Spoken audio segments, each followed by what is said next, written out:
সূত্রপাতের হিসাবটা শিক্ষার্থীরা বলছে যে লতিফ এবং আজিজ হলের শিক্ষার্থীদের মধ্যে কথা কাটাকাটি হয়েছিল।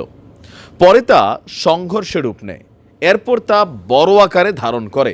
আর সেখান থেকেই ভাই ঢাকা শহরে রাতের বেলা রাত্র 2টা-3টা বাজে মানুষ ঘুমানোর কথা, তখন সারাদিন তো যাই দেখলাম আবারও ঠিক একই গল্প।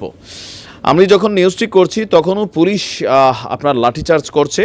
রাজধানীর তেজগাঁও শিল্পাঞ্চলে বাংলাদেশ টেক্সটাইল বিশ্ববিদ্যালয়, আপনি দেখেন যে জাতির সবচেয়ে মেধাবী সন্তানরা এই জায়গাগুলোতে কিন্তু পড়াশোনা করে, এবং ঢাকা পলিটেকনিক্যাল ইনস্টিটিউটের শিক্ষার্থীদের মধ্যে এই ধাওয়া পাল্টা ধাওয়া সংঘর্ষের ঘটনাটি ঘটেছে।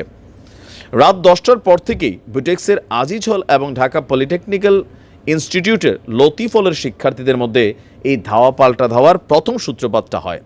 রাত যত গভীর হয় সংঘর্ষের মাত্রা ততই বাড়তে থাকে। বিষয়টি নিশ্চিত করেছেন তেজগাঁও শিল্পাঞ্চল থানার অফিসার, আপনারা যিনি আছেন ইনচার্জে, মোহাম্মদ গাজী শামীমুর রহমান। পুলিশ বলছে যে পুলিশ পরিস্থিতি মোটামুটি নিয়ন্ত্রণে আনার চেষ্টা করছে, তবে এখনও শতভাগ নিয়ন্ত্রণে আনা যায়নি। শিক্ষার্থীরা তারা বলছে যে রাত 10টার দিকে বুটেক্স বিশ্ববিদ্যালয়ের আজিজ হল এবং ঢাকা পলিটেকনিক্যাল ইনস্টিটিউটের লতিফ হলের শিক্ষার্থীদের মধ্যে সামান্য বিষয় নিয়ে কথা কাটাকাটি হয়, সেখান থেকে সংঘর্ষের সূত্রপাত। এরপরে এই বিষয়টা কয়েকটা হলের শিক্ষার্থীদের মধ্যে ছড়িয়ে পড়ে। প্রায় 2 ঘন্টা ধরে শিক্ষার্থীদের মাঝে ধাওয়া পাল্টা ধাওয়ার ঘটনা ঘটেছে। শিক্ষার্থীদের এই ঘটনায় আমরা দেখেছি যে পুরো এলাকায় আতঙ্ক তৈরি হয়েছে। তেজগাঁও শিল্পাঞ্চলের একপাশের অংশে যানবাহন চলাচল বন্ধ, আশেপাশের সড়কে যানজটের সৃষ্টি হয়েছে। রাতেও সোহরাওয়ার্দীতে আমরা দেখলাম সেনাবাহিনী গিয়েছে, সেখানে আপনার সেন্ট গ্রেগরি স্কুলকে নিরাপত্তা দিতে গিয়েছে। তো সেখানে আবার সোহরাওয়ার্দীর ছাত্ররা আসছে, মানে সব কিছু মিলাইয়া সেনাবাহিনীর সাথে সেই লেভেলে বাকবিতণ্ডা। আমাদের কলেজে যখন গেছে তো আপনারা কইছিলেন এখন সেন্ট গ্রেগরিকে কেন আপনারা নিরাপত্তা দিচ্ছেন, সইরা যান, ফাটাই ফেলি। তোমরা তো একে অন্যকে ফাটাই ফেলছ। ছাত্রলীগ এগুলা করছে দেখেই তোমরা বিরক্ত ছিল, নিষিদ্ধ করা হয়েছে, আওয়ামী লীগ সরকারের পতন হয়েছে। আর এত ঘটনার মাঝে হাসনাত কোরআন হাদিসের কথা বলতেছেন, সার্জিসের আইডিতে কোনো পোস্টই নাই। ওয়াই?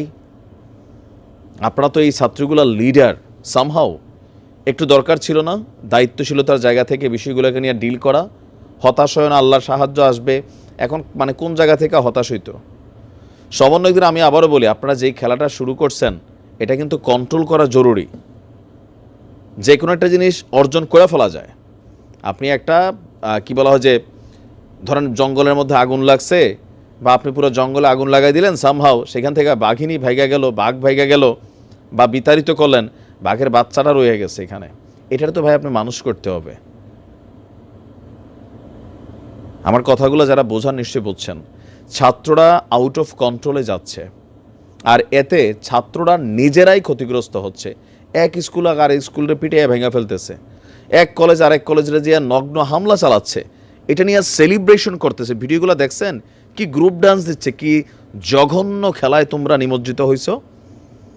জেনজির যদি এই নমুনা হয়, 32-এর মালামাল যখন লুটপাট হয়েছে তখন ভাবছিলাম যে দীর্ঘদিনের ক্ষোভ, তখন সোহরাওয়ার্দী থেকে 30 কোটি টাকার মালামাল, বললাম না, সোফার কুশন, চায়ের কেতলি, মানে কোনো কিছু বাদ রাখে না এরা। এগুলো সমালোচনার যোগ্য, কিন্তু এই কর্মকাণ্ডগুলো বন্ধ করতে হবে। জুলাই অগস্ট অভ্যুত্থানে যা তোমরা অর্জন করছো সব কিন্তু নষ্ট করছো। মানুষ যথেষ্ট বিরক্ত এগুলো দেখে।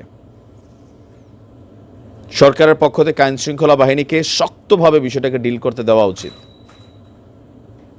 এখন কিছু হইলেই বলে এই পুলিশ আবার আমরা কিন্তু আগের মতন ছাড় দেব না। তো পুলিশই বা কী করবে বলেন? জানের মায়া আছে। যেই পরিস্থিতি হয় তো পুলিশ একটা দিয়ে দিলে তো সারছে। এগুলা আস্তে আস্তে খারাপের দিকে যাচ্ছে। আমার মনে হয় যে বিষয়গুলো সামহাও সমন্বয়কদের মধ্য থেকে হোক, সরকারের মধ্য থেকে হোক, যারাই বিষয়গুলোকে কন্ট্রোল করতে পারবেন কন্ট্রোল করা উচিত। 2-4টা লাশ পড়ে যাবে যে নমুনা। আহতের সংখ্যা কালকে একদিনে 100-র উপরে, বিভিন্ন হাসপাতালে কাতরাচ্ছে। মানে অর্জনটা কি হচ্ছে?